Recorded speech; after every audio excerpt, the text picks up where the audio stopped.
வணக்கம். இந்த வீடியோவில் 12th ஸ்டாண்டர்டில் 6th சாப்டர் கதிர் ஒளியியலில் ஒரு முக்கியமான 5 மார்க். இது 3வது 5 மார்க். நம்ம ஆல்ரெடி 2 முக்கியமான 5 மார்க் கொஸ்டின்ஸ் பார்த்தோம். இப்போ இது 3rd கொஸ்டின், ரொம்ப முக்கியமான ஒரு 5 மார்க். ரொம்ப இன்ட்ரெஸ்டிங்கான ஒரு டாபிக். இது ஈஸியான டாப்பிக்கும் கூட. என்ன டாபிக் அப்படின்னா, இதுதான் கொஸ்டின். ஒளியூட்டப்பட்ட ஆரம் அல்லது ஸ்னெல் சாளரத்திற்கான சமன்பாட்டை தருவி. இதுதான் கொஸ்டின். ஒரு முக்கியமான 5 மார்க் கொஸ்டின். இதை பார்க்கலாம்.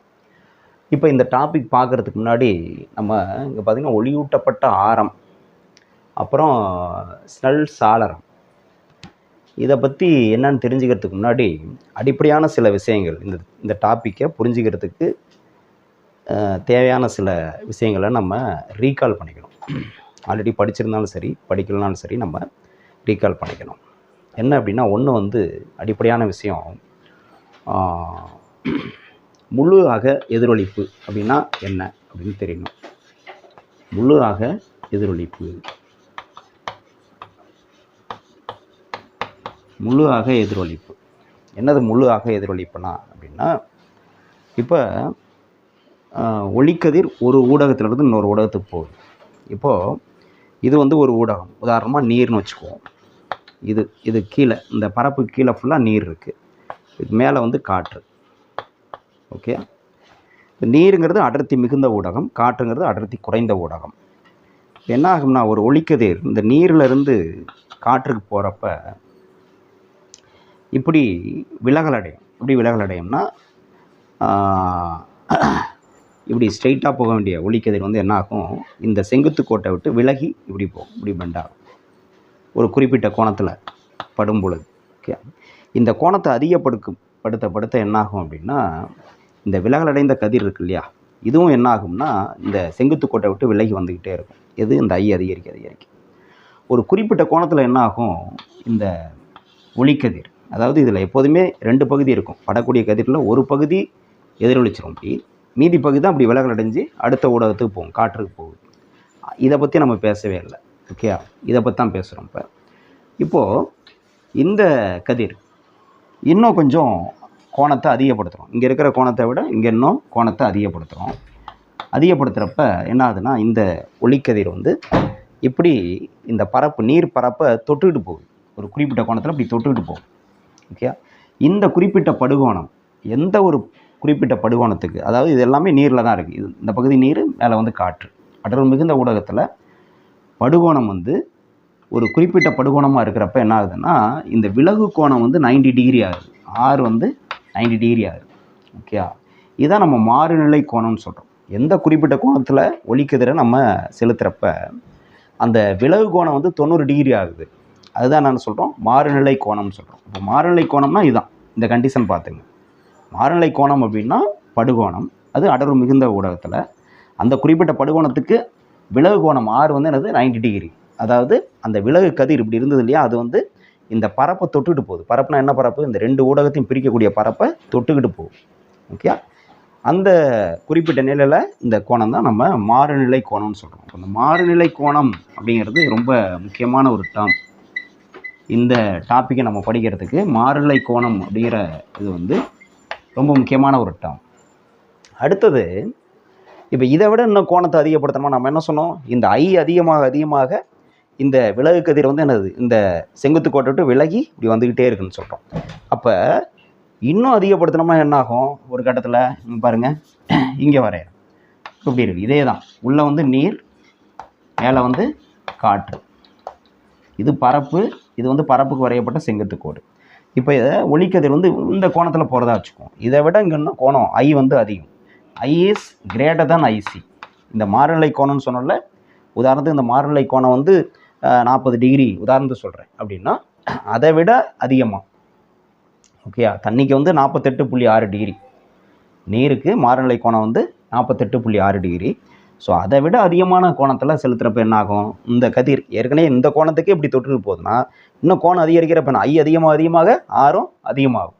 ஓகே, அப்போ இப்படி இருக்கிற கதிர் இப்படி வந்துடும், டோட்டலாக உள்ளே வந்துடும். இதுக்கு பிறகு தான் டோட்டல் இன்டர்னல் ரிஃப்ளெக்ஷன் சொல்கிறோம். முழு அக எதிரொலிப்பு அப்படின்னா என்ன, இங்கே படக்கூடிய கதிர் முழுவதுமாக எந்த ஊடகத்திலேருந்து போணுச்சோ அதே ஊடகத்துக்குள்ளேயே முழுவதுமாக எதிரொலிக்கப்படுது. இதுக்கு பேர் தான் முழு அக எதிரொலிப்புன்னு சொல்கிறோம். அப்போ முழு அக எதிரொலிப்பு எப்போ நடக்குது? இந்த படுகோணம், அதாவது அடர் மிகுந்த ஊடகத்துக்குள்ளே ஒளிக்கதிர் படுதல அந்த படுகோணம் வந்து அந்த ஊடகத்துக்கான மாறுநிலை கோணத்தை விட அதிகமாக இருக்கும் பொழுது தான் என்னது நமக்கு முழு அக எதிரொலிப்பு நடக்குது. ஸோ இது தெரியணும். ஓகே, ஐசியை விட அதிகமாக இருந்தால் எந்த ஊடகத்துலேருந்து லைட்டு போகுது அதே ஊடகத்துக்கு திரும்ப வருது. ஐசிக்கு சமமாக இருந்ததுன்னா, அதாவது I ஈக்குவல் டு ஐசியாக இருந்ததுன்னா என்னது இந்த விலகு கதிர் வந்து பரப்பை தொட்டுட்டு போகுது. இது வந்து less than IC, I is less than IC, அந்த மாறுநிலை கோணத்தை விட கம்மியாக இருந்ததுன்னா, நான் சொன்னேன் 48.6 டிகிரினா அதை விட கம்மியாக இருக்குது, 40 டிகிரி தான் இருக்குது அப்படின்னா என்ன ஆகும்? ஒளிக்கதிர் வந்து அடுத்த ஊடகத்துக்குள்ளே போகும் இப்படி விலகி. சரியா? இதுதான், இது தெரியணும். ஸோ இந்த இதில் நம்ம தெரிஞ்சிக்க வேண்டியது மாறுநிலை கோணம் அப்படின்னா என்னன்னு தெரியணும், முழு அக எதிரொலிப்புனா என்னன்னு தெரியணும். ஓகே, அடுத்தது முக்கியமான விஷயம் நம்ம இங்கே தெரிஞ்சிக்க வேண்டியது ஸ்னெல் விதி, அது என்னன்னு தெரிஞ்சுக்கணும். ஓகே, இதெல்லாம் வந்து எதுவுமே எழுத வேணாம். இந்த டாபிக் இதெல்லாம் நம்ம வந்து எழுத தேவையில்ல. இதை புரிஞ்சுக்கிறதுக்காக இந்த விஷயங்கள்லாம் நம்ம வந்து தெரிஞ்சு வச்சுருக்கணும். அதுக்காக தான் இதெல்லாம் சொல்கிறோம். இதெல்லாம் எழுத தேவையில்லை, நான் சொல்கிறது மட்டும் எழுதிக்கிட்டால் போதும். சரி, இப்போது ஸ்னெல் விதி அது தெரியணும் நமக்கு. ஸ்னெல் விதி என்ன ஸ்னெல் விதி? ஒளி விலகலுக்கான ஸ்னெல் விதி ரொம்ப முக்கியமான ஒரு விதி. என்ன அப்படின்னா, இப்போ நம்ம சொன்னதான் 2 ஊடகம் இருக்குது. இது ஒரு ஊடகம் 1, இது ஊடகம் 2. இதனுடைய ஒளிவிலகல் எண் வந்து N1, இதனுடைய ஒளிவிலகல் எண் வந்து N2. இந்த 2 ஊடகத்தையும் பிரிக்கக்கூடிய பரப்பு வந்து இதுதான். அதாவது இது நீர், இது காற்று, அது மாதிரி இருக்கலாம். ஸோ இப்போ இந்த பரப்புக்கு ஒரு செங்குத்து கோடு வரைகிறேன். இந்த புள்ளியில் ஒரு ஒளிக்கதிர் இப்படி போய் படுது இந்த பரப்பில். இந்த கோணம் வந்து நம்ம என்ன சொல்கிறோம்? படுகோணம்னு சொல்கிறோம். படுகோணம், செங்குத்து கோட்டுக்கும் இந்த படுகதிருக்கும் இடையில் உள்ள கோணம் தான் நம்ம படுகோணம்னு சொல்கிறோம், இப்போ இது என்ன ஆகும்னா, அந்த ஒளிக்கதிர் வந்து இப்படி ஸ்ட்ரைட்டாக போகாது, விலகல் அடையும். அடர்த்தி மிகுந்த ஊடகத்திலேருந்து அடர்த்தி குறைந்த ஊடகத்துக்கு போகிறப்ப ஒளிக்கதிர் வந்து இந்த செங்குத்து கோட்டை விட்டு விலகி இப்படி போகும். ஸோ இப்போ இந்த கோணம் செங்குத்து கோட்டுக்கும் விலகு கதிருக்கும் இடையில் உள்ள கோணம் தான் நம்ம விலகு கோணம் ஆர்ன்னு சொல்கிறோம், ஆங்கிள் ஆஃப் ரீஃப்ராக்ஷன் ஆர்ன்னு சொல்கிறோம். இப்போ இங்கே விதி என்ன சொல்லுது அப்படின்னா, ஸ்னெல் விதி என்ன சொல்லுது அப்படின்னா, இந்த முதல் ஊடகம் இருக்கு இல்லையா, அதனுடைய அந்த ஊடகத்தில் இருக்கக்கூடிய படுகோணம், அதனுடைய சைன் மதிப்பு, அதாவது சைன் ஐ. ஓகே, அடுத்து 2வது ஊடகத்தில் இருக்கக்கூடிய விலகு கோணம், அதனுடைய சைன் மதிப்பு. இது ரெண்டுக்கும் உள்ள விகிதம் சைன் ஆர், ரெண்டுக்கும் உள்ள விகிதம் வந்து 2வது ஊடகத்தினுடைய ஒளிவிலகல் எண்ணுக்கும் N2 பை முதல் ஊடகத்தினுடைய ஒளிவிலகல் எண்ணுக்கும் இடையில் உள்ள விகிதத்துக்கு சமம். அதாவது இதை வந்து ஒப்புமை ஒளிவிலகல் எண்ணுன்னு சொல்லுவாங்க. 2வது ஊடகத்தினுடைய ஒப்புமை ஒளிவிலகல் எண் அப்படின்னு சொல்லுவாங்க, முதல் ஊடகத்தை பொறுத்து. ஈக்குவல் டு இதை வந்து N2 கூட சொல்லலாம். இதுதான் வந்து நம்மளுக்கு வந்து ஸ்னெல் விதி. இதை வந்து மல்டிப்ளிகேஷன் ஃபார்மேட்டில் கூட எழுதலாம். இப்படி குறுக்க பெருக்கணும்னா N1 × sin I வரும். N1 × sin I equal to இது N2 × sin R. இப்படி பெருக்கல் வடிவிலையும் நம்ம எழுதலாம், இப்படி வகுத்தல் வடிவிலையும் எழுதலாம், பெருக்கல் வடிவிலையும் எழுதலாம். இதான் வந்து நமக்கு ஸ்னெல் விதி அப்படின்னு சொல்கிறோம். ஸோ இது தெரியணும் இந்த டாபிக் படிக்கிறதுக்கு அவசியம். அடுத்து இன்னொரு முக்கியமான ஒரு கான்செப்ட் என்ன தெரியும்னா, மீளும் கொள்கை, லா ஆஃப் ரிவர்சிபிலிட்டி, அது தெரியணும். லா ஆஃப் ரிவர்சிபிலிட்டி, மீளும் கொள்கை, ஒளியினுடைய மீளும் கொள்கை, அதை பற்றி தெரிஞ்சிருக்கணும். ஒளியினுடைய மீளும் கொள்கை என்ன? மீளும் கொள்கை அப்படின்னா, இப்போ பார்த்தோம் இல்லையா, அதே 2 ஊடகம் எடுத்துக்கிறோம். இது வந்து N1, இது வந்து என்னது N2. ஒளிக்கதிர் வந்து முதல் ஊடகத்தில் வந்து 2வது ஊடகத்துக்கு போகுது. இப்போ வந்து என்ன ஆகும்னா இப்படி விலகல் அடையுதுன்னு சொன்னேன். ஓகேயா? இப்போ அதனுடைய பாதை பாருங்கள். இது வந்து கோணம் வந்து ஐன்னு சொல்லுவோம், இது வந்து ஆர்ன்னு சொல்லுவோம். நான் என்ன பண்ணுறேன், இப்போ ஒளிக்கதிர் எங்கேருந்து எங்கே போகுது? முதல் ஊடகத்திலேருந்து 2வது ஊடகத்துக்கு போகுது. ஓகேயா? இப்போ நான் என்ன பண்ணுறேன், இதே வந்து ஒளிக்கதிரினுடைய திசையை வந்து மாற்றுறேன். அதாவது அதே ஊடகம் தான், இது N1, இது N2. ஓகே, இப்போ ஒளியை வந்து நான் ரிவர்ஸ் பண்ணுறேன், ஒளியினுடைய டைரக்ஷனை ரிவர்ஸ் பண்ணுறேன். அதாவது ஒளி செல்லக்கூடிய பாதையை பின்னோக்கி திருப்புறேன். இங்கேருந்து அப்படி போணுச்சு இல்லையா, இப்போ இங்கேருந்து ஒளியை செலுத்துகிறேன். எந்த கோணத்தில்? அந்த குறிப்பிட்ட கோணத்தில் செலுத்துகிறேன். இப்போ இங்கேருந்து ஒளியை இந்த ஆர் கோணம் அதே கோணத்தில் செலுத்துகிறேன், இந்த திசையில் செலுத்துகிறேன். அப்போ என்ன ஆகுதுன்னா, ஒளிக்கதிர் வந்து இங்கே எந்த கோணத்தில் ஐ கோணத்தில் வந்து போகுது இல்லையா, அதே கோணத்தில் வரும். இப்படி ஸ்ட்ரைட்டாக போகாமல் இப்படி பெண்டாகி வரும். இந்த கோணம் வந்து என்னது? இந்த கோணத்துக்கு சமம். அதாவது ஒளி வந்து தான் செல்லக்கூடிய பாதையை எப்போதும் மாற்றாமல் இருக்குது. இந்த ஊடகத்துக்கும் இந்த ஊடகம் இந்த காம்பினேஷனில் நீர் காற்று அப்படின்னு எடுத்துக்கிட்டோம்னா இங்கேருந்து ஒளியை செலுத்தினாலும் சரி இந்த பாதையில் தான் போகுது, இங்கேருந்து ஒளியை செலுத்தினாலும் சரி அதே பாதையில் தான் போகுது. பாதை வந்து மாறுறதில்ல. இங்கேருந்து ஒளியை செலுத்துகிறப்ப இந்த பாதையில் தான் போகுது, அங்கேருந்து ஒளியை செலுத்துகிறப்பையும் இதே பாதையில் தான் வருது. ஓகே, அப்போ ஒளியினுடைய திசையை நம்ம வந்து மாற்றுறப்ப அதனுடைய பாதை வந்து மாறுறதில்ல. இதுதான் வந்து மீளும் கொள்கை அப்படின்னு சொல்கிறோம். ஓகே, ஸோ இந்த கொள்கை இதுவும் வந்து நம்மளுக்கு தெரிஞ்சிருக்கணும். எதுக்கு அப்படின்னா இந்த ஸ்னெல் சாளரம் பற்றி படிக்கும்போது இந்த விஷயமும் நம்மளுக்கு தெரியும். இந்த 3 விஷயமும் நம்மளுக்கு வந்து தெரிஞ்சிருக்கணும். அப்போ தான் அதை வந்து புரிஞ்சிக்க முடியும். ஓகே, இப்போ நம்ம இந்த டாபிக்குள்ளே போகலாம். ஸ்னெல் சாளரம்னா என்ன, ஒளியூட்டப்பட்ட ஆரம்னா என்ன அப்படிங்கிறத நம்ம பார்க்கலாம். இதை நோட் பண்ணிக்க முதல்ல.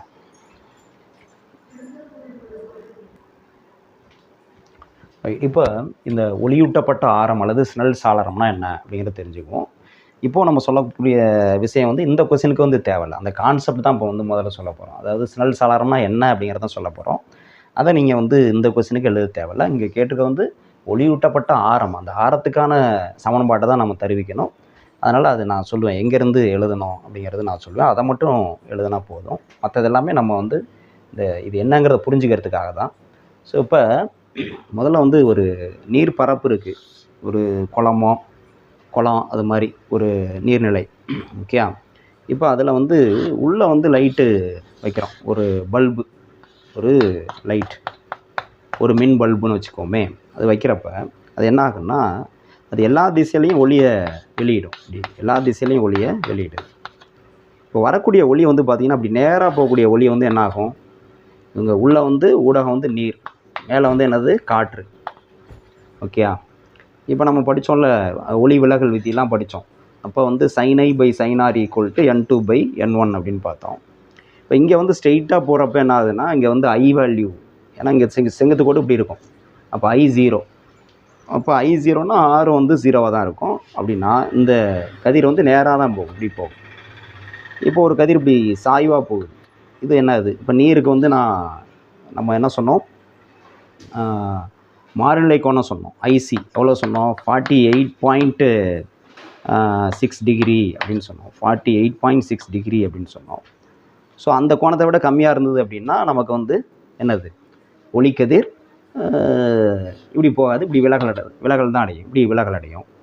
இப்போ ஒரு குறிப்பிட்ட கோணம், இந்த கோணத்துக்கு அதாவது இந்த 48.6 டிகிரி இந்த இடத்துல ஐசி படுகோணம் வந்து ஐசிக்கு சமமாக இருக்குன்னு வச்சுக்குவோம். அப்போ என்ன ஆகும், ஒளிக்கதிர் வந்து இப்படி போகும், நீர்ப்பரப்பை தொட்டுட்டு போகும் இல்லையா.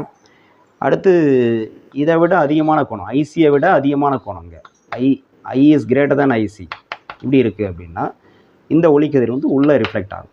இப்போ இந்த பக்கம் எப்படி நடக்குதோ அதே மாதிரி இந்த சைடு இங்கே என்ன நடந்ததோ அதே மாதிரி இங்கே நடக்கும். அப்போ பார்த்தா இந்த பகுதியெல்லாம் ஒளிக்கதிர் வந்து ஊடுருவி வெளில வருது, உள்பகுதியெல்லாம் ஒளிக்கதிர் ஊடுருவி வெளில வருது. இங்கே ஒளிக்கதிர் வந்து என்னது, பரப்பை தொட்டுட்டு போகுது. இங்கேயும் ஒளிக்கதிர் பரப்பை தொட்டுட்டு போகும், இங்கே உள்ளெல்லாம் வந்து என்னது, ரிஃப்ளெக்ட் ஆகுது.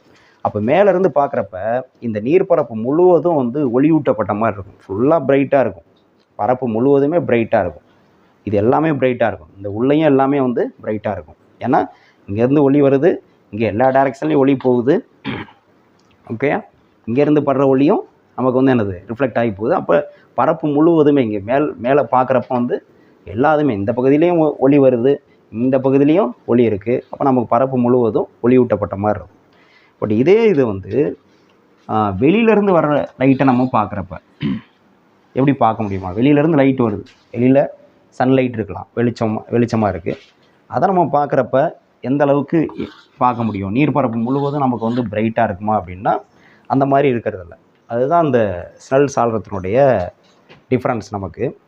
இப்போ இங்கே என்ன நடக்கும் அப்படின்னா, இப்போ நம்ம ஒரு ஒளிக்கதிர் இங்கேருந்து வருது அப்படின்னா இப்படி ஸ்ட்ரெயிட்டாக இப்படி படுது அப்படின்னா ஸ்ட்ரெயிட்டாக வந்துடும். இப்படி சாய்வாக இப்படி வருது அப்படின்னா இப்போ இது எப்படி போகும், இங்கே தான் நம்ம வந்து மீளும் கொள்கையை வந்து பயன்படுத்தணும். ரிவர்சிபிலிட்டி ஆஃப் பிரின்சிபல் ஆஃப் ரிவர்சிபிலிட்டின்னு பார்த்தோம் இல்லையா, அதை வந்து நம்ம பயன்படுத்துகிறோம். ஓகே, ஸோ இங்கே வெளியிலேருந்து லைட்டு இங்கே உள்ளேருந்து போகிறப்ப என்ன டைரெக்ஷனில் போகுதோ அதே மாதிரி தான் வெளியிலேருந்து வர லைட்டும் போகும்னு சொன்னோம். ரிவர்ஸ் பண்ணுறப்ப இந்த லைட் எப்படி எந்த பாதையில் போகுது அதே மாதிரி தான் இங்கே வெளியிலேருந்து வர லைட்டும் போகும். அப்போ இந்த கோணம் வந்து ஐசியை விட கம்மியாக இருந்ததுன்னா கண்டிப்பாக இப்படி தான் வரும். ஓகே, அடுத்து இந்த கோணம் I = IC அப்படின்னு வச்சுக்குவோம். அதாவது இங்கேருந்து வர லைட் இப்படி வருது அப்படின்னா லைட்டு அது என்ன இங்கே I = ICனா என்ன சொன்னோம், இந்த பரப்பை தொட்டுட்டு போகுதுன்னு சொன்னோம். அதே மாதிரி இங்கேயும் வந்து என்ன ஆகும், இங்கே எப்படி இந்த லைட்டு இந்த பரப்பை தொட்டு போகுதோ, அப்போ அதுக்கு ரிவர்ஸ் பண்ணால் பரப்பை தொட்டு வர லைட் வந்து இந்த வழியாக வரும். ஸோ இந்த இடம் இப்படி வரும், இந்த ஆங்கிள். இது வந்து I = IC. அடுத்த இது பார்ப்போம், என்னது, இதை விட இந்த இந்த கேஸ்க்கு வரும். இந்த கேஸ் இதுக்கு என்ன அர்த்தம், I is greater than IC. அதாவது இந்த டைரெக்ஷனில் ஒரு லைட் உள்ளே என்ட்ரு ஆக முடியுமா அப்படின்னா என்ட்ரு ஆக முடியாது. இது வந்து இந்த இடத்துல ஆங்கிள் என்னென்னா I is greater than IC. இந்த ஆங்கிளில் ஒரு லைட்டு உள்ளே என்ட்ரு ஆக முடியுமா அப்படின்னா, வெளியிலேருந்து வர லைட்டு இந்த ஆங்கிளில் உள்ளே என்ட்ரு ஆக முடியுமானா முடியாது. ஏன்னா அந்த லைட்டு பாருங்கள் எப்படி போகுது, இங்கே உள்ளேருந்து ஒரு லைட்டு போணுச்சுன்னா உள்ளேயே ரிஃப்ளெக்ட் ஆகுது. ஏன்னா I = greater than IC இல்லையா. அப்போ உள்ளேருந்து ஒரு லைட்டு வர வேணால் இந்த வழியாக வரலாம். இது ரிவர்ஸ் பண்ணால் எப்படி ரிவர்ஸ் பண்ணோம், இதை ரிவர்ஸ் பண்ணால் அங்கே பாருங்கள், இப்படி போகிற லைட்டு ரிவர்ஸ் பண்ணால் வெளியிலேருந்து உள்ளே வரும். இந்த லைட்டை ரிவர்ஸ் பண்ணோம்னா வெளியிலேருந்து உள்ளே வரலாம். ஆனால் இந்த லைட் இந்த பாதை இருக்குல்ல, அதை ரிவர்ஸ் பண்ணால் நம்ம எப்படி பண்ணோம், உள்ளேருந்தே தான் வந்து உள்ளேயே வரணும். ஸோ அப்போ இதுக்கு மேலே வெளியிலேருந்து வரக்கூடிய லைட்டு வரக்கூடிய பகுதி அப்படின்னா இதோட கட் ஆகிடும், இந்த இது கிடையாது. இதே மாதிரி தான் இந்த சைடும், இங்கெல்லாம் லைட் வந்து என்ன ஆகும், வரலாம், இங்கே வரலாம். இந்த போர்ஷன் இதே இந்த I = ICன்னு சொன்னோம் இல்லையா, அந்த ஆங்கிள் ஈக்குவலாக இருந்ததுன்னா இப்படி வந்துடும். ஸோ இந்த போர்ஷன் இவ்வளோ தான், இதுக்குள்ளே தான் நம்ம வந்து எனது லைட்டு வெளியிலேருந்து உள்ளே என்ட்ரு ஆக முடியும். இது வந்து நம்ம 3 டைமென்ஷனில் எடுத்துக்கணும். ஒரு கோன் மாதிரி இமேஜின் பண்ணால் ஒரு கோன் மாதிரி கிடைக்கும். அந்த கோனுக்கு ஒரு நமக்கு என்னது, ஒரு சர்க்குலர் ஃபேஸ் வந்து கிடைக்கும் இல்லையா, ஒரு வட்ட வடிவ ஃபேஸ் வந்து நம்மளுக்கு கிடைக்கும். அப்போ இதுக்கு ஒரு ஆரம் இருக்குது இல்லையா, இந்த ஆரத்தை தான் நம்ம என்ன சொல்கிறோம், ஸ்னெல் ஆரம் அப்படின்னு சொல்கிறோம், ஸ்னெல் சாளரம்னு சொல்கிறோம். சாளரம்னா விண்டோ, ஒரு ஜன்னல் மாதிரி. அதாவது உள்ள நீருக்குள்ளே இருக்கக்கூடிய ஒரு நீர்வாழ் உயிரினம் இருக்குது, மீன் இருக்குது அப்படின்னா அது வெளியில் இருக்கக்கூடிய பொருட்களை பார்க்குறது எது வழியாக பார்க்கும் அப்படின்னா இது வழியாக தான் வந்து பார்க்க முடியும். இந்த பகுதி வழியாக மட்டும் தான் பார்க்க முடியும். ஏன்னா இந்த பகுதி வழியாக மட்டும் தான் ஒளி வந்து என்னது உள்ளே வரும். ஒரு பொருளை நம்ம பார்க்குறோம் அப்படின்னா அந்த பொருளிலேருந்து வரக்கூடிய ஒளி நம்ம கண்ணை வந்து அடையும் பொழுது தான் நம்ம அந்த பொருளை பார்க்குறோம். ஸோ அப்போ இந்த ஏரியாவுக்குள்ளே வரக்கூடிய ஒளியை மட்டும்தான் அதை பார்க்க முடியும். அப்படின்னா இதுதான் அதுக்கு வந்து இந்த ஜன்னல் மாதிரி சாளரம் அப்படின்னு சொல்கிறோம். இதுக்கு பேர் தான் ஸ்னெல் சாளரம் அப்படின்னு சொல்கிறோம். இதனுடைய ஆரம் எவ்வளோ, எவ்வளோ, அதுக்கான ஃபார்முலா என்ன, அதுதான் நம்ம டெரைவ் பண்ணணும். அதுதான் அந்த கொஸ்டின். ஒளியூட்டப்பட்ட ஆரம், அதான் ஒளியூட்டப்பட்ட ஆரம்னா இந்த பகுதி மட்டும் தான் இப்போ ஒளியூட்டதாக இருக்கும், மற்றது வந்து என்னது பிரைட்டாக இருக்காது. அதுதான் இந்த ஸ்னெல் சாளரம் ஒளியூட்டப்பட்ட ஆரம்னு சொல்கிறது. அதுக்கு அந்த ஆரத்துக்கான சமன்பாடு என்ன, இதுக்கான சமன்பாடு என்ன அப்படிங்கிறத நம்ம வந்து பார்க்கணும். அதுதான் டெரிவேஷன். ஸோ இதுக்கப்புறம் இதெல்லாம் நம்ம வந்து புரிஞ்சுக்கிறதுக்காக உள்ளது. இதுக்கப்புறம் நம்ம சொல்கிறது தான் நமக்கு இந்த கொஸ்டினுக்கான ஆன்சர். ஓகே, இதை நோட் பண்ணிக்க. அடுத்து டெரிவேஷன் பார்க்கலாம்.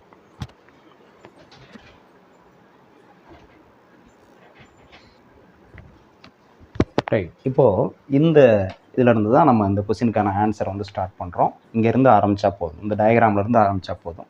இந்த டயக்ராமில் பார்த்தோம்னா நமக்கு வந்து இந்த ஆர் அப்படிங்கிறது நான் சொன்ன மாதிரி அந்த கூம்பு வடிவ ஸ்னெல் சாளரம் இருக்கு இல்லையா, இதுதான் வந்து சாளரம்னு சொல்கிறோம் இந்த பகுதி. அதனுடைய ஆரம் ஆர், இந்த வட்டப்பகுதியினுடைய ஆரம் இருக்கும்ல, அதுதான் இங்கே காமிச்சிருக்கோம். இந்த ஆழம், இந்த கூம்புக்கு ஒரு ஆழம் இருக்கும் இல்லையா, அதுதான் வந்து டி ஃபார் டெப்த்து. இந்த ஆழம் இங்கே தான் இப்போ வந்து ஒரு ஃபிஷ் இருக்குது, மீன் இருக்குது அப்படின்னா இங்கேருந்து தான் பார்க்குது. ஓகே, அப்போ இந்த ஏரியா தான் அதால் பார்க்க முடியும். இந்த ஏரியா வழியாக தான் அதை வந்து மேலே வந்து பார்க்க முடியும். அதான் அதுக்கு அர்த்தம். இப்போ இந்த கோணம் நம்ம வந்து பாருங்கள், வெளியிலேருந்து வரக்கூடிய ஒளிக்கதிர் தான் உள்ளே வருது. ஸோ நமக்கு தெரியும், மீளும் கொள்கை நம்ம பார்த்தோம், இங்கேருந்து ஒளிக்கதிர் போனாலும் இப்படி தான் போகணும். அதாவது கோணம் வந்து மாறுநிலை கோணத்துக்கு சமமாக இருந்ததுன்னா, படுகோணம் மாறுநிலை கோணத்துக்கு சமமாக இருந்ததுன்னா இப்படி போகிற ஒளிக்கதிர் இந்த நீர்ப்பரப்பு தொட்டுட்டு போகும்னு பார்த்தோம். அப்போ அதே ரிவர்ஸ் பண்ணால் அங்கேருந்து ஒரு ஒளிக்கதிர் இந்த பாதையில் தான் வந்தாகணும். அப்போ கோணம் வந்து மாறுநிலை கோணத்துக்கு சமமாக இருக்கும்னு சொல்கிறோம். ஓகே, ஸோ இந்த இது பாருங்கள், இது வந்து ஒரு என் ஷேப்பில் இருக்கும். இது வந்து அதாவது பிஏசி, இது வந்து ஒரு என் ஷேப்பில் இருக்குங்க. வேணால் ஒரு என் போட்டுக்கலாம். இது வந்து செங்குத்து கோடு நார்மலுங்கிறனால. அப்போ இந்த பிஏசிஎன் இது வந்து என் ஷேப்பில் இருக்கும். அப்போ இது வந்து ஆல்டர்னேட் ஆங்கிள், இது ரெண்டும் ஆல்டர்னேட் ஆங்கிள். இது ஐசினா இது ஐசி தான். ஓகே, சரி. இப்போ இந்த பக்கம் ஆர் எவ்வளோ இருக்கோ அதே அளவுக்கு இந்த அளவுக்கும் ஆர் இருக்கும். இப்போ நான் கீழே வரைஞ்ச கூம்போடியும் வரைஞ்சோம் இல்லையா, அது மாதிரி. இப்போ நம்ம கண்டுபிடிக்க வேண்டியது என்னென்னா இந்த ஆறு தான் கண்டுபிடிக்கணும். இந்த ஆருக்கு என்ன ஃபார்முலா அதான் கண்டுபிடிக்கணும். நம்ம ஸ்னெல் விதி தான் பயன்படுத்தப்படும். ஸோ இப்போ இங்கே ஆறுங்கிறது என்னது, ஸ்னெல் சாளரத்தினுடைய ஆரம், அதுதான் ஸ்னெல் ஆரம் அப்படின்னு சொல்கிறோம். ஓகே, டிங்கிறது ஆழம், அந்த நீர்வாழ் உயிரினம் எவ்வளோ ஆழத்துலேருந்து பார்க்குது அதுதான் வந்து ஆழம். அங்கேருந்து தான் நம்ம வந்து பார்க்குறோம். ஏங்கிறது தான் பார்வை புள்ளி, ஆப்ஜெக்ட் அங்கே தான் இருக்குது. ஆப்ஜெக்ட்னால் பார்க்கக்கூடியது, வெளியே எது பார்க்குதோ அது அங்கே இருக்குது. ஐசிங்கிறது இங்கே மாறுநிலை கோணம். ஐசிங்கிறது மாறுநிலை கோணம். அடுத்து N1 அப்படிங்கிறது இப்போ இங்கே நீரினுடைய ஒளிவிலகல் எண். N2ங்கிறது காற்றாக இருக்கலாம், ஏதோ ஒரு ஊடகம், வேறு என்ன ஊடகமாக கூட இருக்கலாம், நம்ம பொதுவாக காற்று வச்சுக்குவோம். அப்போ N1 N2 அப்படிங்கிறது முதல் மற்றும் இரண்டாம் ஊடகத்தினுடைய ஒளிவிலகல் எண். முதல் மற்றும் இரண்டாம் ஊடகத்தின் ஒளிவிலகல் எண்.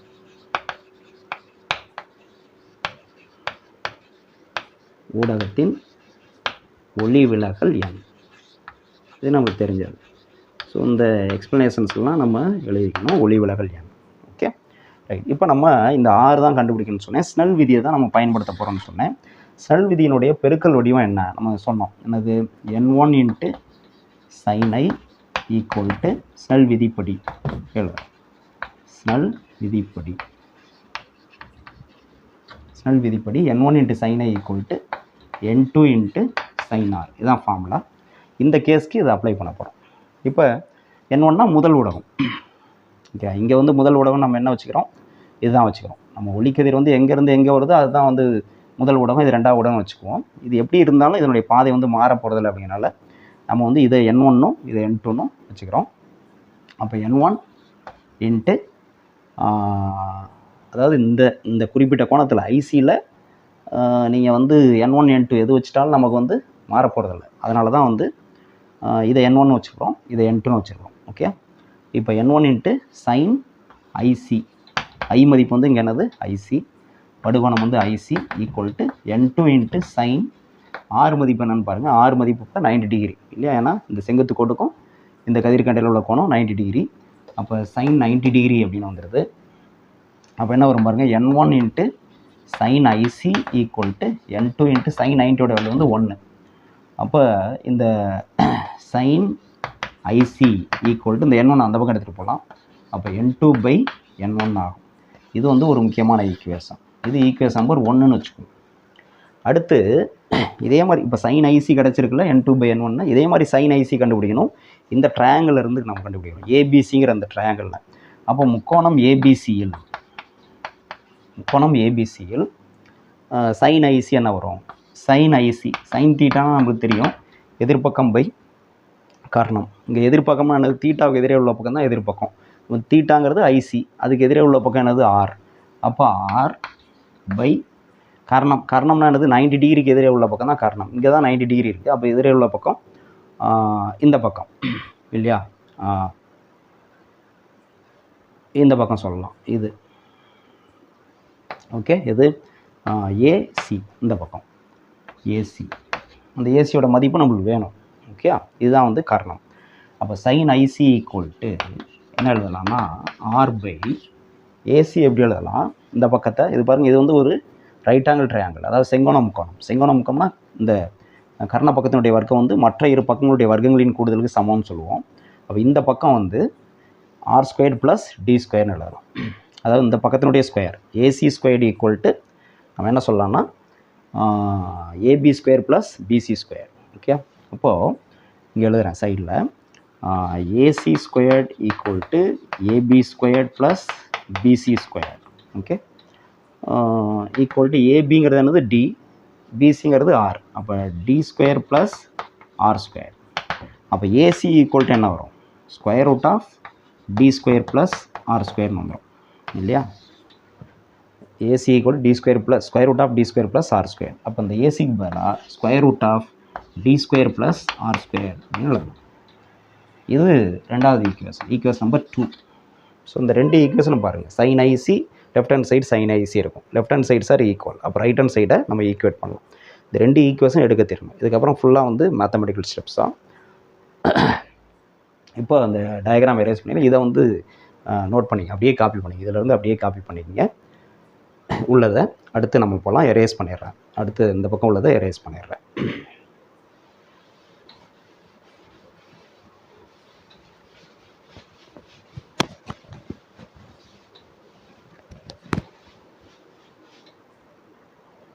இப்போ ஈக்குவேட் 1 and 2, 1, 2 ரெண்டையும் வந்து சமப்படுத்துகிறோம்.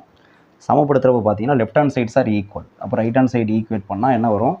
n2 by n1 equal to அந்த பக்கம் r by square root of D square plus R square அப்படின்ட்டுருக்கு. இப்போ நான் என்ன பண்ணணும், ஆர் தான் கண்டுபிடிக்கணும் இல்லையா? அப்போ ஆர் மட்டும் தனியாக எடுத்துகிட்டு வரணும். அப்போ அதுக்காக என்ன பண்ணுறேன்னா ஸ்கொயரிங் ஆன் போத் சைடு பண்ணுறேன். இந்த ஸ்கொயர் ரூட்லாம் போகிறதுக்காக இப்போ ரெண்டு பக்கமும் ஸ்கொயர் பண்ணுறேன். ஸ்கொயரிங் ஆன் போத் சைடு, இருபுறமும் வர்க்கம் எடுக்கிறோம். ஓகே, அப்போ ஸ்கொயரிங் ஆன் போத் சைட்ஸ், இங்கிலீஷ்லேயே எழுதலாம், தப்பு இல்லை. ஸ்கொயரிங் ஆன் போத் சைட்ஸ் எழுதுகிறோம், ஸ்கொயர் பண்ணுறோம். அப்போ என்ன ஆகும், இது வந்து n2 ஸ்கொயர் ஆகும் பை இது வந்து n1 ஸ்கொயர் ஆகும் ஈக்குவல் டு இது ஆர் ஸ்கொயர் ஆகும். இதை ஸ்கொயர் பண்ணுறப்போ கம்ப்ளீட்டாக இந்த ஸ்கொயர் ரூட்டு போயிடும். அப்போ டி ஸ்கொயர் ப்ளஸ் ஆர் ஸ்கொயர்னு வரும். இப்போ நான் என்ன பண்ணுறேன், இதை தலைகீழ் எடுக்கிறேன். ரெசிப்ரோக்கல், டேக்கிங் ரெசிப்ரோக்கல், தலைகீழ் எடுக்கிறேன். மேலே உள்ள சமன்பாட்டுக்கு தலைகீழ், டேக்கிங் ரெசிப்ரோக்கல், தலைகீழ் எடுக்க ரெண்டு பக்கம் தலைகீழ் எடுக்கிறேன். அப்போ இதாக என்னாகும், n1 square by n2 square ஆகும் ஈக்குவல் டு இது வந்து D square plus R square by ஆர் ஸ்கொயர்னு வந்துடும். இப்படி வந்துடும். ஓகே, இதை அந்த சைடு நோட் பண்ணிங்க, அந்த சைடு ஆல்ரெடி நோட் பண்ணியிருப்பீங்க. இதை எரேஸ் பண்ணிக்கிறேன்.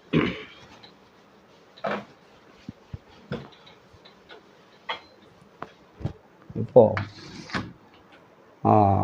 இந்தாச்சு. இப்போ இது வந்து என்னது, இந்த ஆர் ஸ்கொயருங்கிறது எதுக்கும் காமன், இதுக்கும் காமன். இதை பிரித்து எழுதுனா என்ன வரும், n1 square by n2 square equal to D square by R square, D square by R square plus R square by ஆர் ஸ்கொயர்னு வரும். R square by R square இப்படி பிரித்து எழுதலாம். அப்போ R square by R square என்னது, 1 இல்லையா? அப்போ n1 square by n2 square equal to D square by R square plus 1 அப்படின்னு வந்துடும். நமக்கு வந்து என்ன வேணும், ஆர் தான் வேணும். அப்போ ஆர் உள்ளட்டா மட்டும் ஒரு சைடு வச்சுட்டு மற்றெல்லாம் அந்த பக்கம் கொண்டு போனால் வரும். D square by R square அப்படியே இருக்குது, D square by R square அப்படியே இருக்குது. இந்த +1 இந்த பக்கம் கொண்டு வரேன், அப்போ -1 ஆயிரும். அப்போ என்ன ஆகும், n1 square by n2 square -1 அப்படின்னு வந்துடும்.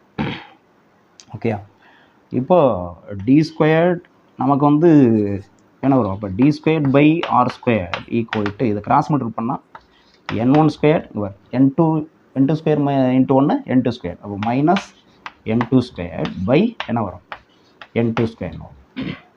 இப்போ நமக்கு ஆர் ஸ்கொயர் தான் வேணும், அது கீழே இருக்குது டினாமினேட்டரில், அது நியூமரேட்டர் கொண்டு வரும். அதனால் ரெண்டு பக்கமும் தலைகீழ் எடுக்கிறேன். அப்போ தலைகீழ், இருபுறமும் தலைகீழ் எடுக்க, மறுபடியும் அங்கே பண்ண மாதிரி இருபுறமும் தலைகீழ் எடுக்க. அப்போ என்ன ஆகும், இது R square by D square ஆகும். R square by D square equal to இது வந்து n2 square by n1 square minus n2 square வந்துடும். இப்படி வந்துடும். ஓகே, ஸோ இந்த பேஜ் நோட் பண்ணி கம்ப்ளீட்டாக நோட் பண்ணி இருக்கிற மாதிரி நான் அடுத்து இந்த பக்கம் எரேஸ் பண்ணணும். Okay,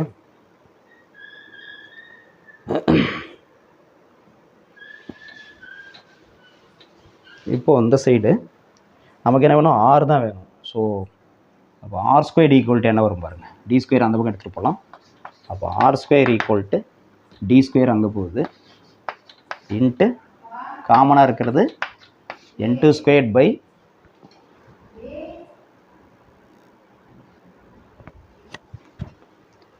n2 square by n1 square minus n2 square இப்படி வந்துடுது.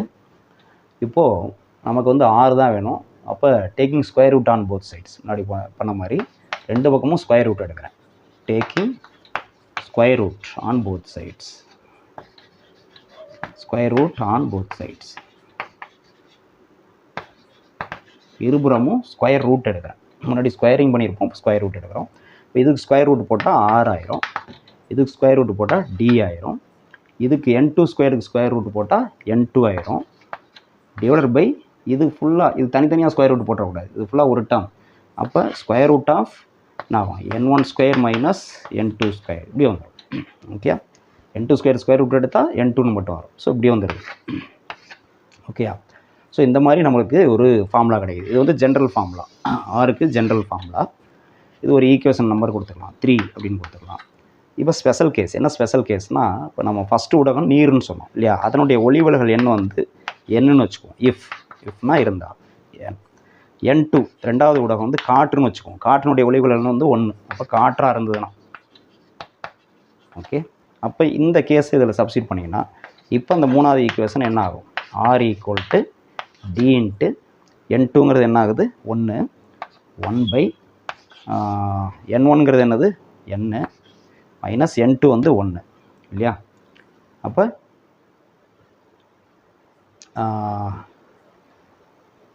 எஸ் N மைனஸ் 1ன்னு வந்துடும் இல்லையா? N மைனஸ் 1 அதாவது N2 வந்து 1 பை N1 ஸ்கொயர். N1 வந்து N, அப்போ N ஸ்கொயர் இல்லையா? N1க்கு பதிலாக N போடுறோம், இந்த இடத்துல N போடுறோம், அப்போ N ஸ்கொயர்ட் ஆகும். இந்த இடத்துல N square square root of N1 இருக்க இடத்துல N போடுறோம், அப்போ N ஸ்கொயர் மைனஸ் N2 இருக்க இடத்துல 1 போடுறோம், மைனஸ் 1 ஸ்கொயர் 1 தான் இல்லையா? அப்போ N square minus 1 square root of N square minus 1 இப்படி வரும். ஸோ இந்த இடத்துல நமக்கு அதாவது முதல் ஊடகம் நீராகவும் வெளியில் இருக்கக்கூடிய ஊடகம் காற்றாக இருந்ததுன்னா நமக்கு இந்த ஸ்னெல் ஆரத்துக்கான கோவை வந்து என்ன கிடைக்குது? இதுதான் கிடைக்குது. அப்போ இதிலேருந்து என்ன தெரியுது அப்படின்னா, இந்த எண்ணுங்கிறது மாறிலி. ஒரு ஊடகத்துக்கு நீருக்கு எண் மதிப்பு மாறிலி 1.33ன்னு சொல்லுவோம். இந்த D இருக்குல்ல, அது வந்து எனது டெப்த்து, எவ்வளோ ஆழத்தில் போகிறோம் அப்படிங்கிறது. அப்போ அந்த ஸ்னெல் இதோட முடிஞ்சது. இதுதான் நம்மளுக்கான கோவை. இதிலேருந்து என்ன தெரிஞ்சுக்கிறோம் அப்படின்னா, நமக்கு அந்த ஆரம் வந்து எப்போ அதிகமாகுனா டெப்த் அதிகமாகிறப்ப. அதாவது இப்போ இதுதான் நீர்ப்பரப்பு அப்படின்னா, இங்கே இருக்குது அந்த மீன் வந்து இங்கே இருக்குது அப்படின்னா இவ்வளோ தூரத்துக்கு தான் அதால் பார்க்க முடியும். இவ்வளோதான் அதனுடைய ஆரம். இன்னும் கொஞ்சம் கீழே போணுச்சுன்னா இந்த ஆரம் வந்து பாருங்கள் பேரலாக போகுது. இங்கே வந்து ஐசி மதிப்பு மாறல, ஐசி மதிப்பு அதே தான். ஸோ இன்னும் அப்போ இவ்வளோ தூரத்துக்கு வந்து அதால் பார்க்க முடியாது. அப்போ இன்னும் கீழே போணுச்சுன்னா இவ்வளோ தூரத்துக்கு அதால் பார்க்க முடியாது. இங்கேயும் பார்த்தீங்கன்னா ஐசி அதே மதிப்பு தான், ஐசி மாறல, ஆனால் இந்த ஆரம் வந்து அதிகமாகுது. அப்போ டெப்த்து அதிகமாக ஆரம் வந்து அதிகமாகுது அப்படிங்கிறது தெரியுது. ஓகே, இதான் வந்து நம்மளுக்கு கோவை. இது வரலையும் எழுதுனா போதும். ஓகே, நன்றி.